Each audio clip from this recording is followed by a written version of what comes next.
Hello বন্ধুরা, নতুন একটি ভিডিওতে আপনাদেরকে শুভেচ্ছা জানাচ্ছি। আজ চলে এসেছি নতুন একটি দর্শনীয় স্থানে। বাংলাদেশের বুকে একমাত্র নির্মিত হয়েছে কর্ণফুলী টানেল। তো আজকে আমি আমার মা, মাসি, আমার ভাই এবং আমার পাপ্পাকে নিয়ে বেরিয়ে পড়েছি টানেল পরিদর্শনে। তো চট্টগ্রামের জেলার আমি চৌমুহনী প্রান্ত থেকে উঠে টানেল হয়ে পতেঙ্গা সি বিচে যাব। তো দেখতে পাচ্ছেন ভিডিওতে আমরা এখন টানেল রোডে আছি। তো টুলবক্সের কাছাকাছি চলে এসেছি।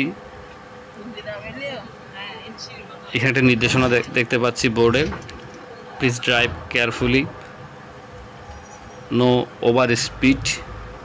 আসলে অনেক নির্দেশনা থাকে, কিন্তু আমাদের বাংলাদেশের ড্রাইভারদের অবস্থা যদি বলতে যাই, সবাই খারাপ তা নয়। কিছু সংখ্যক ড্রাইভার আছে যে আসলে নিয়মগুলো কিন্তু মেনে চলে না।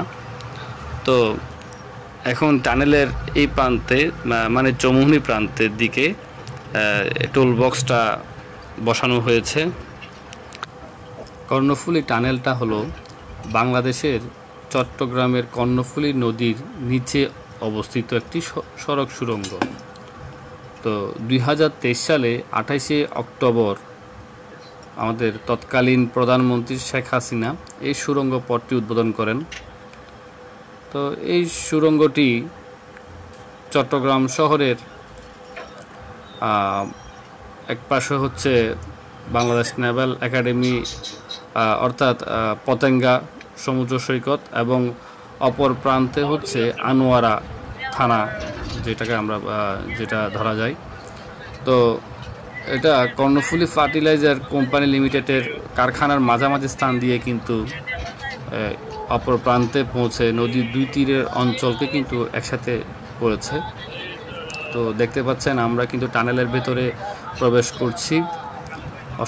অসাধারণ টানেল, আসলে দেখতে খুবই সুন্দর লাগছে।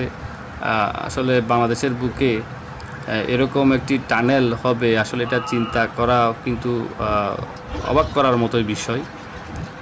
তো এই সুড়ঙ্গর মধ্য দিয়ে ঢাকা, চট্টগ্রাম, কক্সবাজার মহাসড়ক যুক্ত হয়েছে। আর হচ্ছে কর্ণফুলী এই টানেলটি দৈর্ঘ্য 3.32 কিলোমিটার। এই সুড়ঙ্গটি বাংলাদেশের প্রথম সুড়ঙ্গ পথ এবং দক্ষিণ এশিয়ার নদীর তলদেশের প্রথম ও দীর্ঘতম সড়ক সুড়ঙ্গ পথ।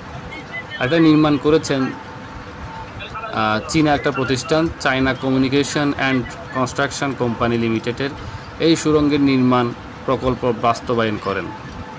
এবং এটা কর্ণফুলী নদীর মধ্যভাগে সুড়ঙ্গটি হচ্ছে 150 ফুট গভীরেই কিন্তু এটা অবস্থিত। তো দেখতে পাচ্ছেন আসলে কর্ণফুলী টানেলের ভিতর দিয়ে আমরা কিন্তু এগিয়ে যাচ্ছি। অপর প্রান্তে পতেঙ্গা সমুদ্র সৈকত। তো আসলে আমরা কিন্তু দেখতে পাচ্ছি খুব কাছাকাছি কিন্তু চলে এসেছি, প্রায় শেষের দিকেই। আমরা এখনই কিন্তু বের হয়ে যাব টানেল থেকে। এবং একটা জিনিস খেয়াল করলাম, কিছু দূর পর যেটাকে বলা হয় এক ধরনের ফ্যান, এয়ার কুলার ব্যবস্থা করা হয়েছে। এই কারণে, যদিও বা এটা যেহেতু 150 ফুট গভীরে এটা নির্মাণ করা হয়েছে এর মধ্য দিয়ে, তো তাই সেখানে অক্সিজেনের কিন্তু অভাব হতে পারে, অবশ্যই হবে। তাই ফ্যানটা কিন্তু ব্যবহার করা হয়েছে এই কারণেই। তো দেখতে পাচ্ছি আসলে নির্দেশনা কিন্তু দেওয়া আছে, কোনো ওভারটেকিং করা যাবে না। তাই শৃঙ্খলভাবেই সব গাড়ি কিন্তু এগিয়ে যাচ্ছে। এবং এখানে দাঁড়ানোর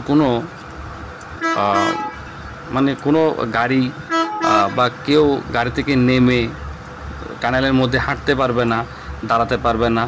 আসলে এটা কিন্তু একটা ভয়ঙ্কর ব্যাপার।